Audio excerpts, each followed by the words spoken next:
there. Good evening for those who are already in their afternoon part of the day, and good morning for those who are still in the morning part of their day. I'm joining in today from across the continent to chat with Stefan Brooks. And Stefan is going to be detailing and demystifying the world of pop-up retail.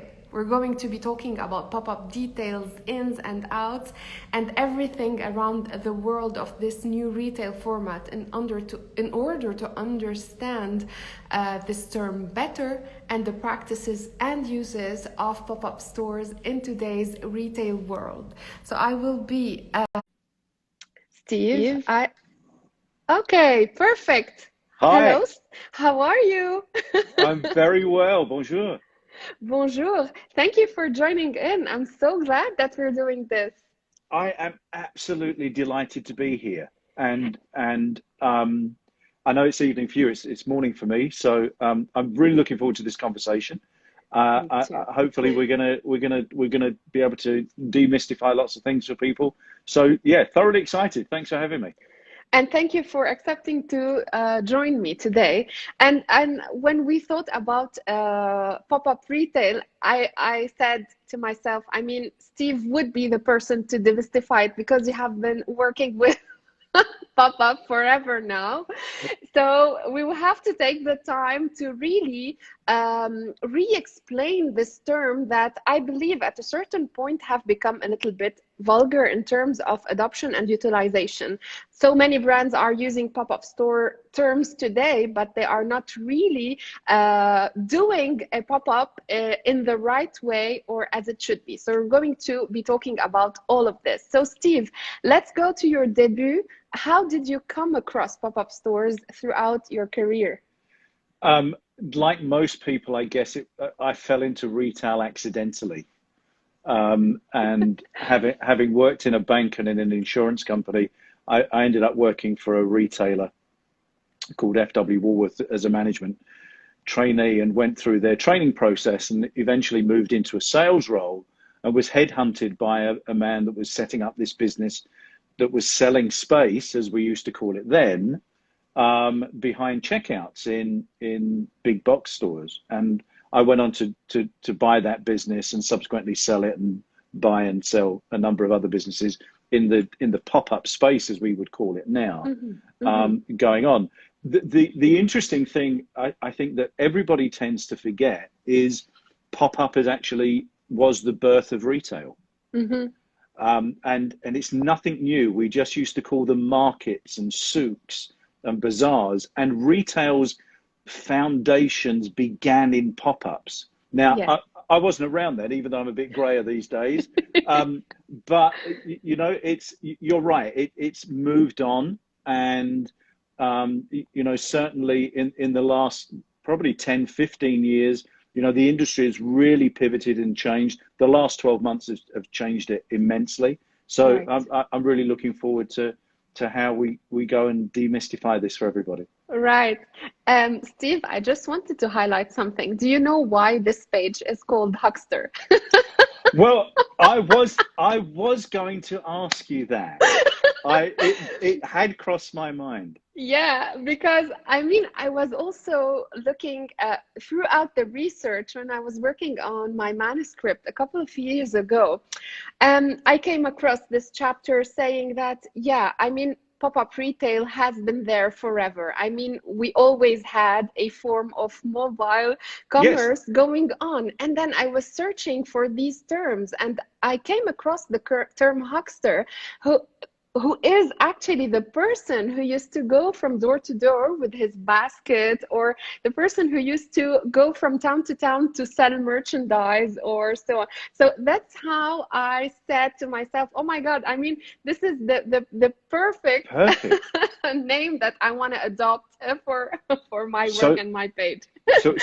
we're not only demystifying pop-ups, we're actually demystifying Instagram handles as well. So that that's fabulous. It had occurred to me, and I thought eventually we would get around to asking. So Thank you for clearing that up for everybody. Nice one. Nice one. Thank you, Steve. Now, back to you. Let's go back to the definition of pop-up store. How can we define pop-up store or pop-up retail, as we might call it? For me, in its purest form, it's short-term retailing. Okay, it's short-term retailing in an environment where you can connect with your consumer. Now, that doesn't have to be in a shopping mall. It can be in a market. It can be at a festival. It can actually be in an office block. You know, it can be in a station, an airport. But in its purest form, it's short-term retailing. You know, if you want to boil it down, sometimes it can be just a few hours. But you know, as time's gone on, people have kind of expanded it and expanded it. And it's interesting that landlords now are kind of defining pop-ups as being a 6-month term. Well, you know, for me, that kind of muddies the waters, as we like to say. So that's my definition of pop-up retailing. However, some other people, or maybe we might also confuse pop-up retail with seasonal stores or stores that only are around for specific periods of time. So how can we draw a line of difference between these two, and how does a pop-up come across to be present for a short period of time without being a seasonal store? Sure. I mean, the seasonal part of the industry has grown considerably. You know, when you look at people like, you know, Calendar Club and the Amazing Chocolate Workshop and people like that. Yeah. But that's great, and that's great for the industry. I think when you look at how you define that in the broadest terms of the industry, I think people have just jumped on that bandwagon of, well, we don't know how to define it in a retail term, so we'll call it, you know, a pop-up shop. Yeah. Interestingly enough, the pop-up shops don't have to be inline stores as well.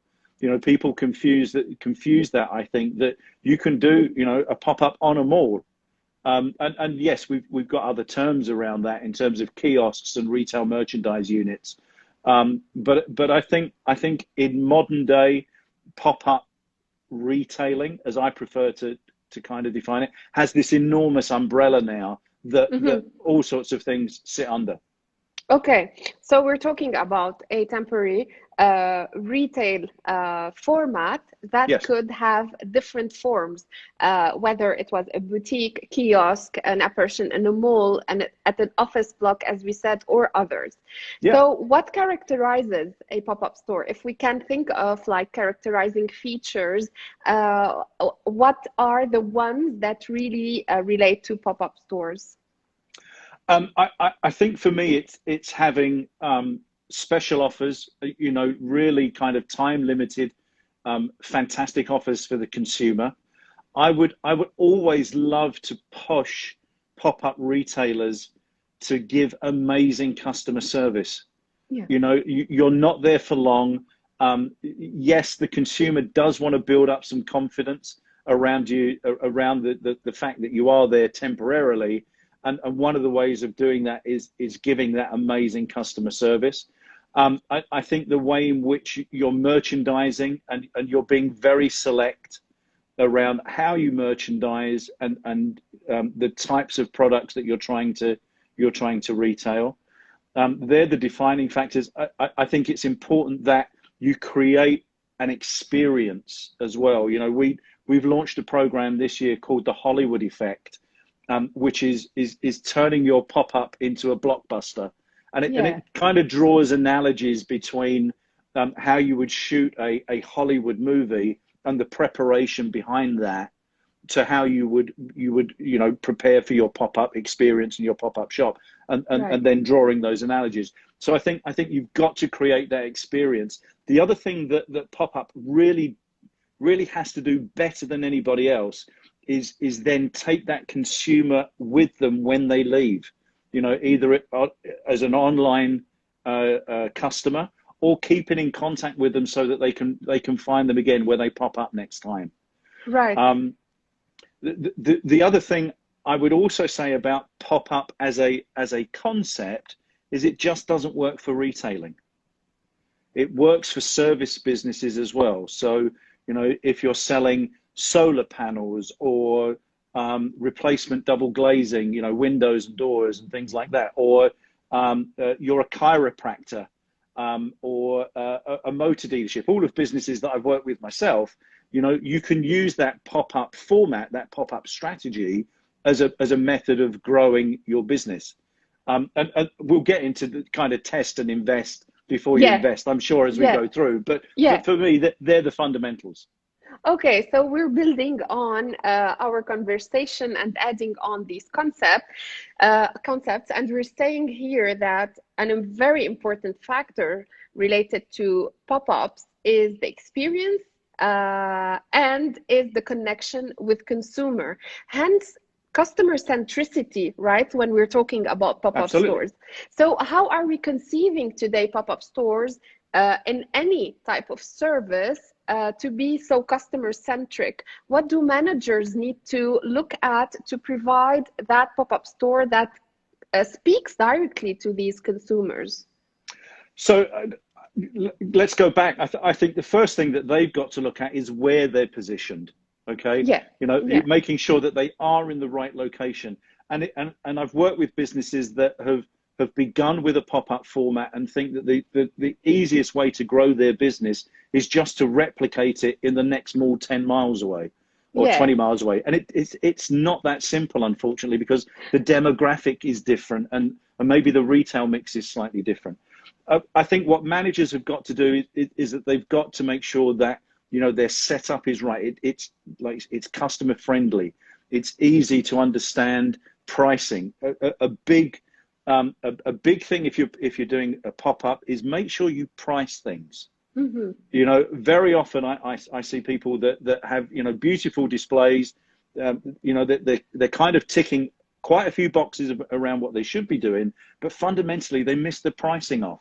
And naturally we think, oh, that must be expensive because they don't put a price on it. Or we worry that, it might be $10 for this guy and then maybe $15 for this guy because he looks like he can afford more. Right? So I think you've got to adopt all of those principles that, great retailers like Nordstrom's or Harrods or Selfridges adopt in terms of making sure things are merchandised properly, making sure that things are priced correctly, and making sure that you're consistent with your message and you kind of follow your brand culture and bring the consumer to you in that way. So this means that a pop-up store is a natural alignment of all brand touch points, right? Yep. And it has to speak the same language. However, if we're isolating that pop-up store, we're saying that it's very important for brands to provide every imaginable amount and piece of information so that the customer would access all the questions that he has with regards to the brand and its offering through the pop-up store. Absolutely, right? Absolutely. And Steve, most of the times we say that brands have to carefully choose their brand reps so that they also provide customers with the necessary information and the positive kind of exchange that we want to. So how about that exchange between brand and customer in the pop-up? Just like any business, you've got to invest in your people. Okay, you have to invest in their training, in their product awareness. As business owners, right? When we employ people, whether we're dentists, doctors, mechanics, whatever, the people that we employ will never feel the same passion that we do about our business. Yeah. They just won't, right? But we can motivate them and we can incentivize them. So I'm a big believer in training people as best as you possibly can, and giving them then the tools to be able to interact properly with the customer. So product knowledge is obviously vital. Being aware of the brand itself and the brand values is equally as important, but also, equipping them with selling techniques as well. so that you can, you can cross-sell and upsell where you need to. Interestingly enough, 64% of people will return to a store or a retail environment and seek the person that they had amazing customer service from to buy from them again. Yeah. And that's what you want. You want them to come back. Now, pop-ups got a limited window, okay? So and that's why I bang on about amazing customer service, because if you give that at the point of service, they will want to come back and they will want to tell their friends and they will bring their friends back for you. So for me, it's training, training, training. So we're training our people to hopefully create advocates who will be able to, right? So this is important. So let's look also about this buzz effect that pop-up stores could create, and that could help also the brand have its momentum on the market, right? However, to create that positive buzz, I believe brands have to have a lot of preparation beforehand. So how can you comment on that point? But so great question. Let's go to the Hollywood effect, right? Let's talk about that for a moment. So what do you do once you've filmed your blockbuster movie? Okay, what you do is you cut out some really great scenes, don't you, as teasers that you will see on trailers and so on. You get posters up. You get the actors to do interviews on late night talk shows and things like that. And so if you adopt that principle for a pop-up experience, you need to do exactly the same. You need to be out there in as many mediums as you possibly can, promoting where you're going to be, what the offers are going to be, how long you're going to be there, where exactly people can find you. And we have right now, so many platforms where we can reach people through social media and technology. So, doing lives like this, for instance. I'm a great believer in doing live casts because people connect with you. They see your authenticity. They see how genuine you are. And then, they become advocates of your brand. So social media for sure. Actually making sure that you align with your host environment as well. So particularly if you're doing, let's say, a mall pop-up, that you use their marketing to benefit you as well. Maybe you can get on their website. Maybe you can get some poster sites around. But then also externally communicating with your existing customer base if you have one. Now I'm seeing a lot of obviously digital brands wanting to come out into the marketplace, and they have all this data on all of their customers. So you should be sending out invites, personal invites or exclusive offers just for these guys that have supported you and got your business, up and running. So social media marketing, like everybody says, 50% of my marketing budget works for me. I just don't know which 50% it is. Okay. So, be out there as socially as you can, use Instagram, use Facebook, use TikTok, whatever's jiving with your consumer online. Exploit it as much as you possibly can. Then when you're there, do lives, do Facebook lives, do an Instagram offer for the next 10 people that come up and like and share and follow. They'll get 10% off or something like that. Be creative, I guess is what I'm saying. And don't be frightened to be creative as well. I think people kind of, they get a little scared about that, but we're looking for that Hollywood effect, that buzz, that sparkle. So that would be my suggestion. So we have like the important pre, during, and post phases of a pop-up communication, and it's important maybe to categorize them this way, and each step entitles to be integrally developed on its own, and it will help the pop-up gain its visibility. However, I'm intrigued, and I would like your opinion on that.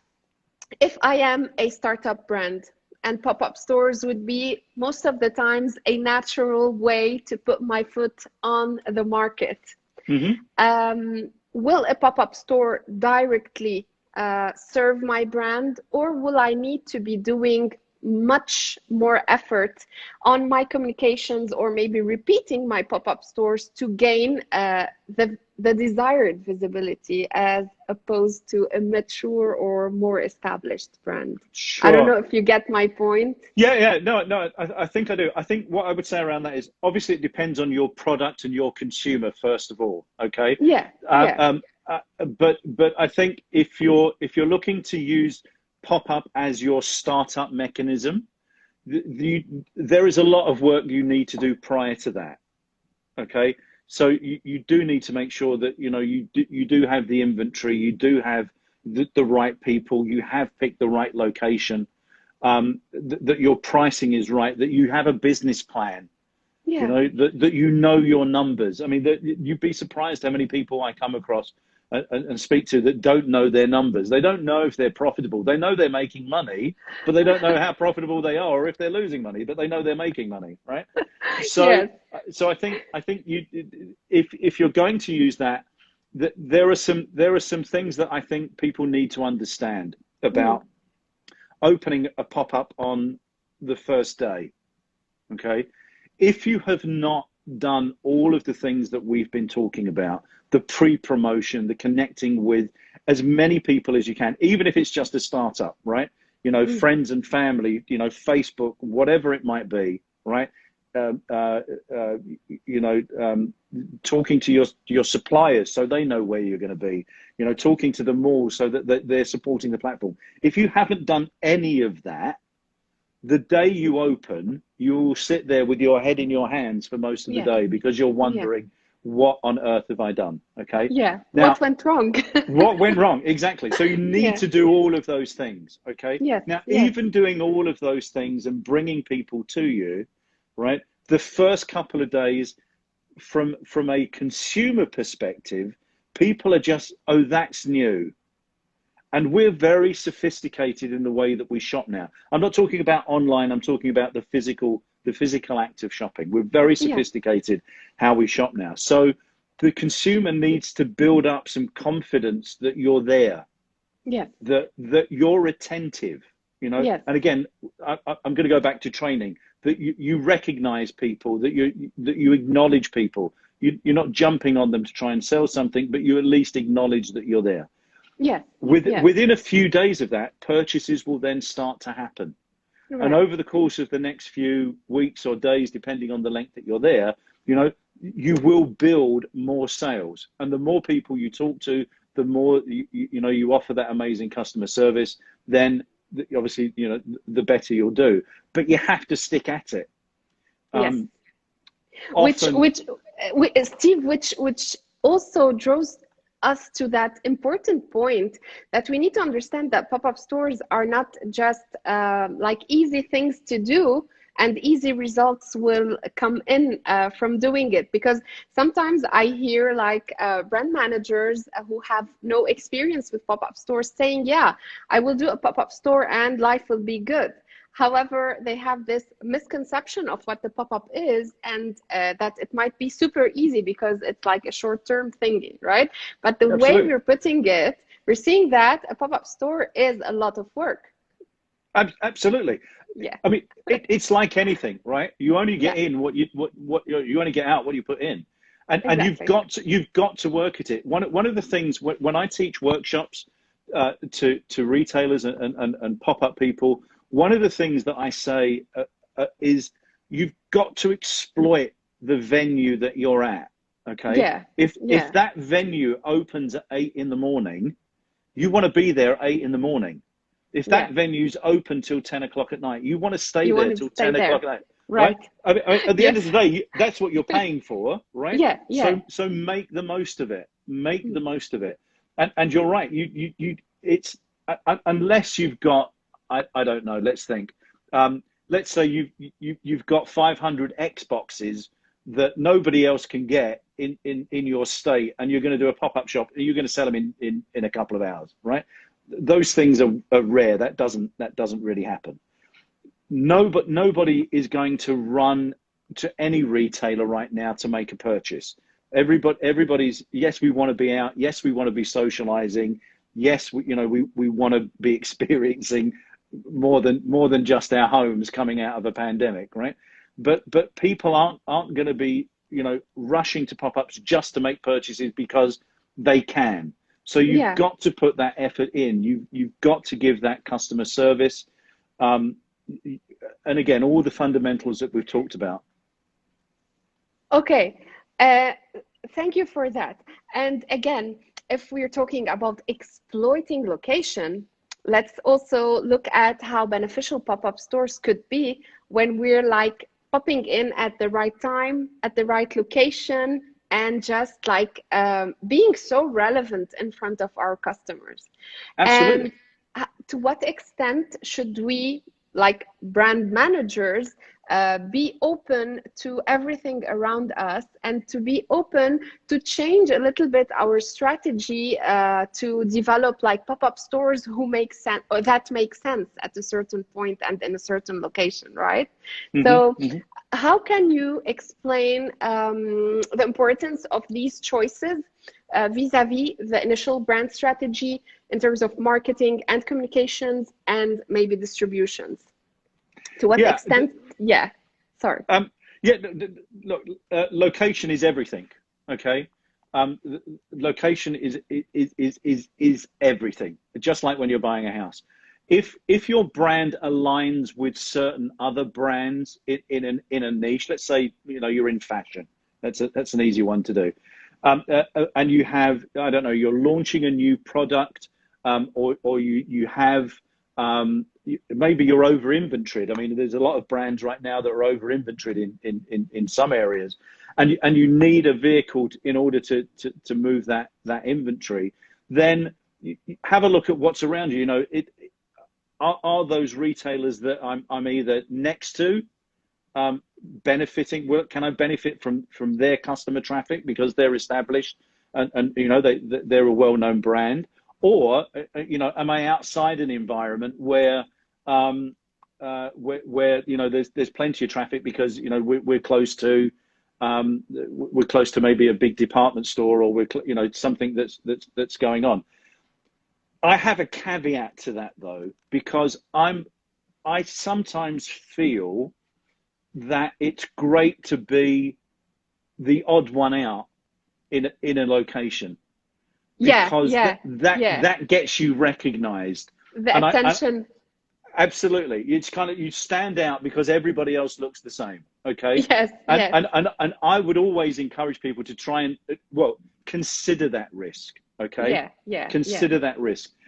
Purely because, you know, certainly brand managers, well, you know, this is our category. These are the people that are in our category. You know, this is where our customer is. And so on. But I think it's worth taking a risk. I really do.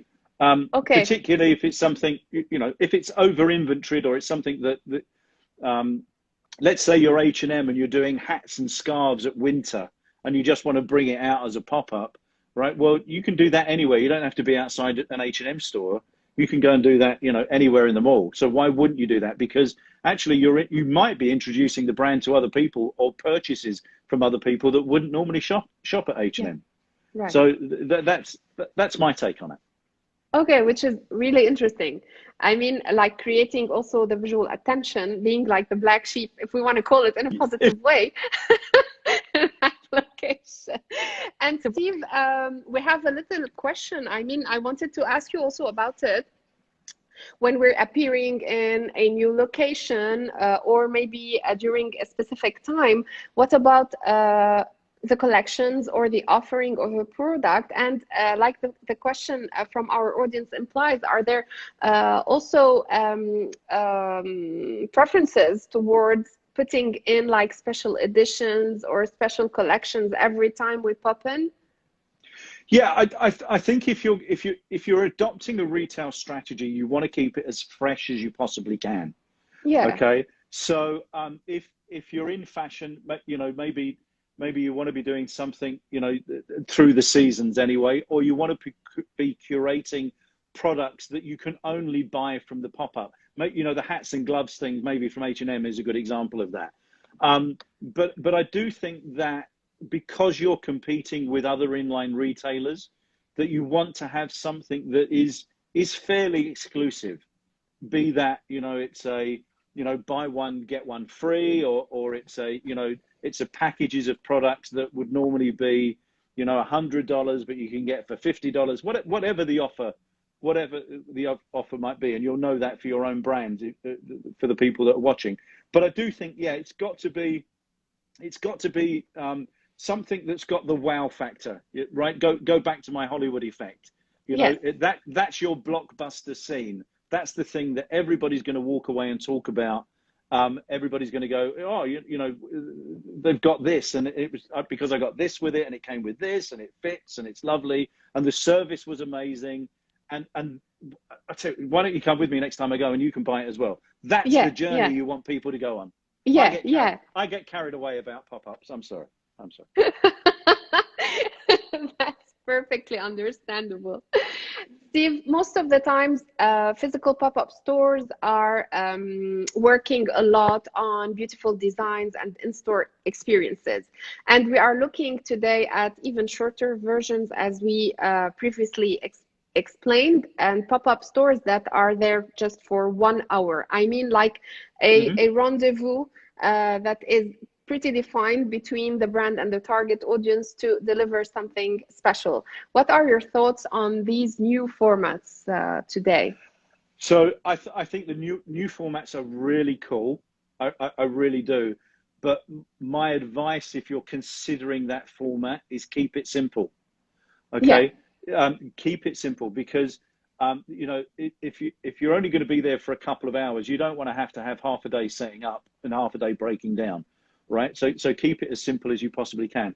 I also think that in terms of just using the environment that you might be going into, right? Yes, if you're a big brand, you can invest lots and lots of money in creating an experience, that fits with what you're doing.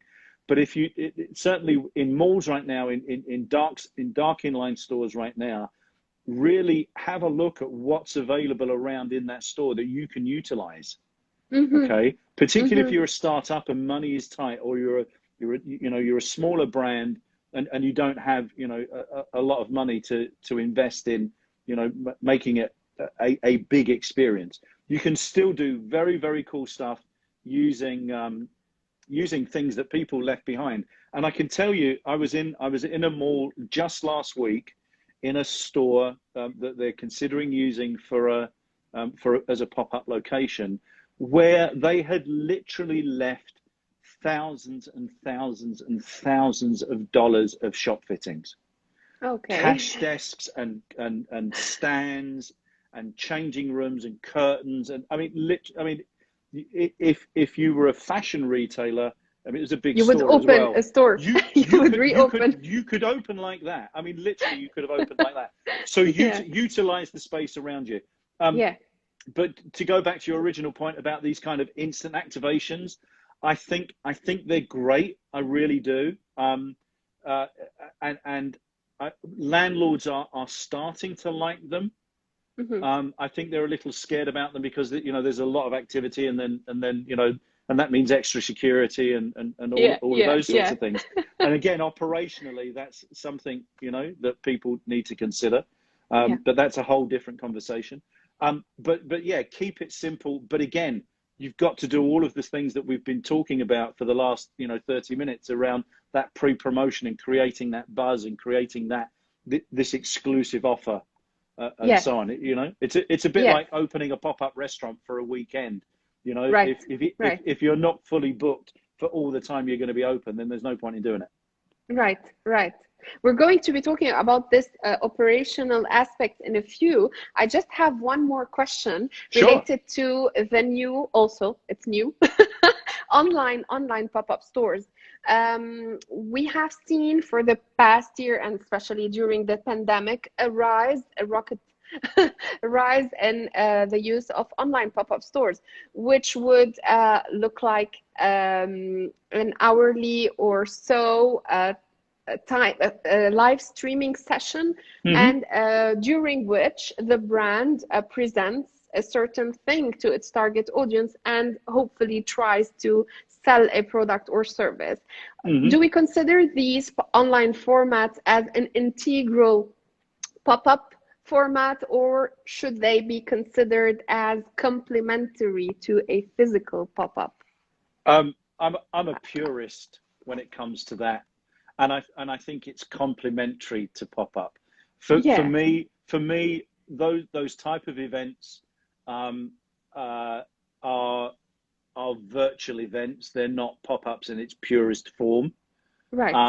But they are complementary to the brand, and yes, you know, if you're using it as a tool to drive people to your physical space at some point, then I totally get it. What's happened, I think, over the last 5 years is the term pop up has just crept into our lives. It's like entrepreneur. Yeah, Okay, the word entrepreneur, as you know, dates back to the 1830s, 1840s, where it was used as people that invested in music and the arts. And it's in my view, the word entrepreneur has really got overused. And we have things like pop-up weather now and all sorts of things like that. So in its purest form, I think that those online events are online events. They're virtual events. And they have a value. I'm not knocking it at all. And I've worked on a couple to help people to try and use some of that pop up thinking as a way that you might curate that journey through your event. But I think it's complementary. Is my answer. okay. It's complementary. Okay, thank you for that. Now, I know that you strongly believe in pop-up strategy. Hmm. However, is every brand able to sustain through pop-up retail?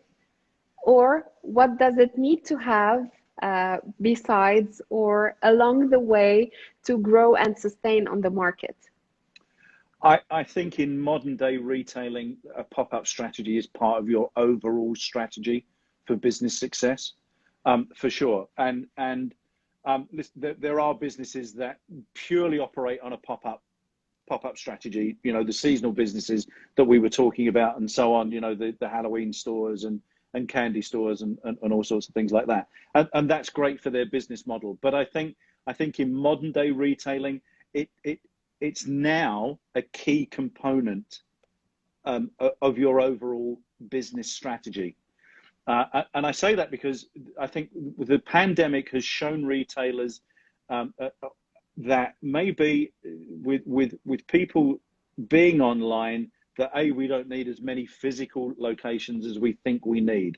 Okay, Yeah, now that's bad for retailing in one sense, but I also think that they're coming round to the idea of thinking, but what it does mean is that we could actually be in probably many more locations, taking a pop-up strategy and embracing that into our overall business plan. So I don't. Again, it's for the individual to work out what is best for them, and I've got a foot on both sides of the line as far as this is concerned. Yes, you yeah, can have a pop-up strategy and just have that and have a very, very successful business. And I've helped hundreds of businesses do that.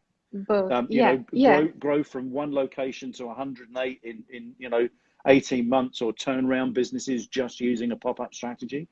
But equally, I do believe now, thankfully, because as you said right at the start, pop-up was kind of like a bit of a dirty word. yeah, You're in pop-up. Oh, you're not. yeah, We yeah, don't we yeah. don't we don't do that.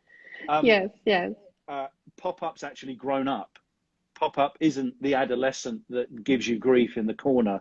Pop-up is now an adult that is adding value and is teaching and is learn, being able to give back through all of its experiences now. And so I think it has a place in both camps. beautifully said. Thank you. Thank I you. really like that. Um, I have another question. And also, I'm looking at things that I might have heard from different retailers. Let's say Hmm. if we have a retail distribution strategy and we have a budget to allocate to our stores.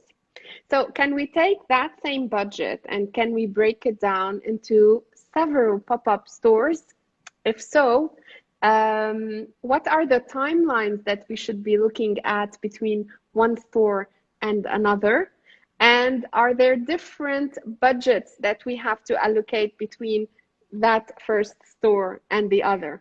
Can we also mature in our spending when it comes to pop-up retailing at each time we do that? I think you can. I think you can. It's an excellent point that you make. For many brands, their first experience, I think, of doing any kind of pop-up activity is a case of, we think we should be doing this, but we don't know how it's going to turn out. Yeah. Right. There's a lot of apprehension, I think, you know. And so I think as you develop your strategy, as you develop what works in your environment, as you develop your communication to your consumer, as you develop the relationship with your host locations, then you know, then you, as I was just saying, you mature in the way that you do things. Okay, so Yeah. it could be very, very simply that, as I was just saying, you know, that just to try something, a brand might say, okay, we need to put some signage up. We can use the existing fixtures and fittings. We'll put in, you know, some over inventory stock, and we'll see what happens. That's pretty cool, actually. You know, I like the idea of, let's do it now, right? Let's just give it a go. But then I also think that if you then develop the strategy of, yes, we are going to do, you know, let's say we're going to do one pop-up a month, and we're going to move it around the country, or we're going to move it around, you know, a particular number of locations, that you will develop that as you go through, because everywhere is different. You know, consumers are slightly different. The people that you work with in the host environment is slightly different. And I can tell you from experience of opening multiple locations during a holiday season that, you know, location 1 is very different from location 24. And particularly when you get into you know, local laws, local rules, fire officers, you know, and so on. So you have to be adaptable with that. I also think that that there is the danger of you losing your pop-up identity, because you're now trying to make it look like a store that we just opened temporarily. Does that make sense? Yes, of course. That you're, if anything, it would be nice, and Levi's have done this. You know, Levi's have a pop-up shop, right? That your, you know, your brand pop-up. You're not just brand. You know, in terms of your customer perception. That all of the fundamentals that we were talking about that sense of urgency, that, you know, special offer, this is curated just for this location, it resonates with the consumer. Yeah, right. It's really important to think about these things. I mean, not to have any surprises when it comes to developing and moving on, and suddenly realizing that customers might be perceiving us in a way that we didn't want to. Yeah, exactly. I have one more question in terms of like these notions related to pop-up stores. When we also evoke the term pop-up store, we might link it to guerrilla strategies or guerrilla activations. So what are the realities or not behind these terms? So I'm a huge fan of guerrilla marketing. Okay, I have a guerrilla marketing workshop. Anybody wants to join that, let me know. I guess it comes down to how adventurous the brand is. Yeah. Okay. And you know, there are some brands that their marketing is very conservative. There are some brands that are very edgy in terms of what they do. Newer brands, streetwear brands, you know, some like some of the new fashion stuff and those guys, I think, you know, some of the stuff they do is very cool. And it's for me, I think that's the entertainment factor that we're talking about. That's the thing that's going to get you noticed. Now, I guess it falls into that. Well, all PR is good PR. There's no such thing as bad PR because it's about column inches at the end of the day, to use an old Right. newspaper term. So I think there's a place for it. I really do. I know the perception of guerrilla marketing is it has to be very loud, very in your face, very very thunderous in that approach, but it can also be very subtle, and it can also have a purpose. And if just go and Google, the top 10 guerrilla marketing activations, and you'll see some things in there that are thought provoking, to say the least. But I think it comes down to your own brand values, how much of a risk taker or how much of a innovator you want to be. Right. I've been known for crazy ideas for people. I've worked with a very big retailer in Europe where we took literally a roadshow to university freshman fairs. Never Yeah. been done before, you can consider that as being some kind of guerrilla marketing. But we had a huge pink truck that had been imported from the US as kind of as a symbol. We've taken buses to festivals. We've been outside a competing brand's annual general meeting, with a competing brand. All sorts of things like that. So Yeah. I love it. I if you want a crazy idea, just DM me because I've got hundreds. Yeah. But to go back to your original point, I think it's about how adventurous you want to be, how much you want to make an impact, and if you're willing to take the risk. It also does come down to the environment you're in and what's allowable and what isn't allowable as well. Yeah. So all of those factors need to be considered. Right. So, and we come naturally to these technical, if we want to call them, and planning aspects of pop-up stores. Most of the times we have those beautiful ideas and we want to just like realize them. But on pen and paper, things might be doable. However, as you said, come to put it in an environment, you have 1,000 of things that you should look at. I mean, Yeah.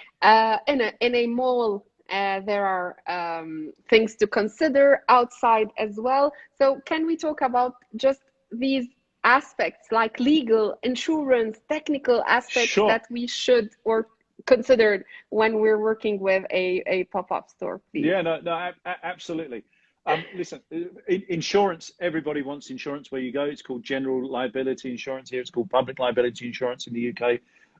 Any host environment will want to protect themselves against slips, trips, fires, whatever. So you've got to get that right. It's very, very key. In some environments, you have to deal with fire officers.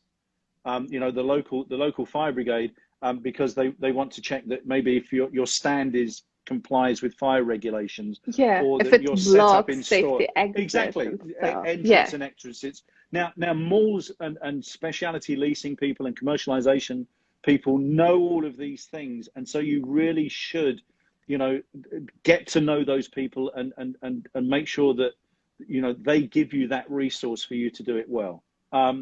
The other aspects, of course, are the location that you're in, sight lines, how high you can build things if you're on the mall.